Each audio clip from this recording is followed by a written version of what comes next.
শত অসুস্থতায়ও যখন একবার খোঁজ নেয় না স্বামীটা, তখন বোঝায় সংসার ছেড়ে ছুড়ে দিয়ে চলে যায়। কিন্তু ওই যে মা বলে, মানিয়ে নে, মানিয়ে চল, একটু মানিয়ে নে, সব ঠিক হয়ে যাবে। এভাবেই প্রতিটা মেয়ের সংসার টিকে যায়। নয়তো যদি মারা বলতো যে মানিয়ে নয় ফাটিয়ে দে, তাহলে কিন্তু অনেক পুরুষের সংসার করার শখটাই ঘুচে যেত, তাই না? আমি যদি একটু ঠিক বলে থাকি তাহলে আপুরা অবশ্যই কমেন্ট করবেন।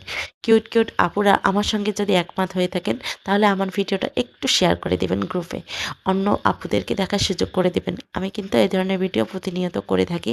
আপনাদের যদি একটুখানি ভালো লাগে তাহলে অবশ্যই লাইক কমেন্ট শেয়ার করবেন। আর হ্যাঁ, যদি ফলো দিয়ে না থাকেন একটা ফলো দিয়ে রাখবেন। আর আপনাদের ভালোবাসা ভালো লাগায় আমি কিন্তু এই ধরনের ভিডিও করে থাকি। তো আপনি কোন দলে? স্বামীর সংসারের শত অত্যাচার মানিয়ে নিয়ে সংসার করার দলে? নাকি স্বামীকে ফাটিয়ে দিয়ে সংসার ত্যাগ করে চলে যাওয়ার দলে? অবশ্যই আপনার মন্তব্যটা জানিয়ে দেবেন। আমরা মেনে নিয়ে সংসার করি বলে সংসারটা এত সুন্দর থাকে, পরিপাটি থাকে। আর আপনাদের সঙ্গে কথা বলতে বলতে আমার খাওয়া দাওয়া শেষ। ধন্যবাদ।